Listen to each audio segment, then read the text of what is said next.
Hi, this is Stephen Nill, CEO of CharityChannel. Evaluation is one of those topics that nonprofit staff members and board members know they have to do better on, but also dread at the same time. When Elena Harman, considered by many, including me, to be the leader in her field of evaluation, proposed a book that would explain evaluation using plain, everyday, non-wonky language, and that would discuss it from the perspective of each staff member involved in the process, well, quite frankly, I jumped at the chance to work with her as her publisher. So I'm pleased to announce that we've just published Elena's groundbreaking book, The Great Nonprofit Evaluation Reboot, a new approach every staff member can understand. I recently had the opportunity to discuss this new book with Elena. Here are the highlights of our discussion. Elena, I'd like to start with the why question. You wrote a book on evaluation. Why should a nonprofit measure its impact? Sure, that's a great question and a great place to start. So everyone who works in nonprofits has the best of intentions in their work. They're working in nonprofits to try and make their communities better, to try and improve the world for the people that they serve. And yet so often it stops there. We have great intentions, but we don't have a good sense of whether those intentions are materializing into the outcomes and the impact that we want to see for our community. And so evaluation is that link between our intentions and our impact. Evaluation is a way to measure impact so that nonprofits gain a better understanding of what works and what doesn't, and then they can use that information to improve their programs and services and to communicate what they do and why with funders and external stakeholders. It's that process of learning and tweaking that helps nonprofits be better at what they're doing and translating that good intentions into making a difference in their communities. Much of your book is dedicated to evaluation for each position in the nonprofit organization. In fact, you wrote a really you're kind of a wonky person. I would think you'd have to be, but actually you don't seem like it when I talk to you. And your book is definitely written in plain language that even I was able to grasp really well.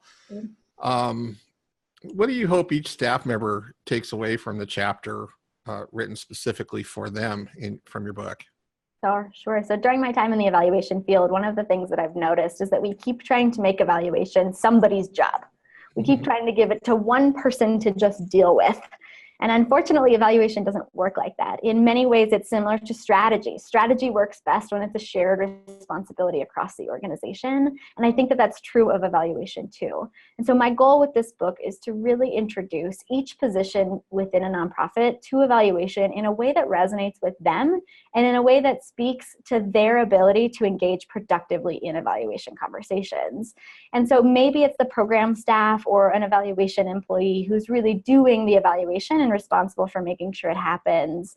But it's the development staff that's responsible for communicating about that to funders. It's the executive director who's communicating with the board and making sure that the evaluation is staffed and resourced appropriately. It's the communication staff that's making sure that the evaluation results get into external messages appropriately and accurately.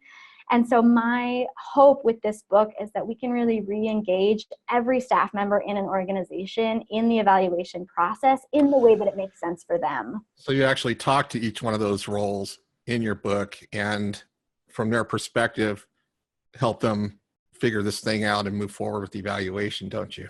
Yeah, that's exactly right. So today, if you're a development director who wants to know more about how to deal with evaluation on grant applications, and you go to a conference, maybe your only session about evaluation is on survey design. You don't need to know survey design as a development director. You need to know how to talk about evaluation results in a way that resonates with funders and represents the learning process that evaluation results can spark, not just the accountability that funder reports sometimes demand. Elena, you've really taken an admittedly wonky thing and you've made it really accessible, really understandable and fun to read. Actually, I really appreciate your having written the book and happy to help elicit from you some of the information that you put in the book. How's it being received? So far, so good. For so long, evaluation has been this wonky thing that people kind of roll their eyes and go, oh, yep. No, not the evaluator. And my hope is that we can really bring the joy and the learning back to evaluation. And that's the response that we've gotten so far, is that it feels like a book that can really help organizations reclaim evaluation as something that's a piece of their work and their identity. Wonderful. Well, we'll leave it on that note. Thanks so much for joining us. Thank you. The Great Nonprofit Evaluation Reboot is published by CharityChannel Press. Pick up your copy at Amazon.com or BarnesandNoble.com, as well as leading bookstores everywhere.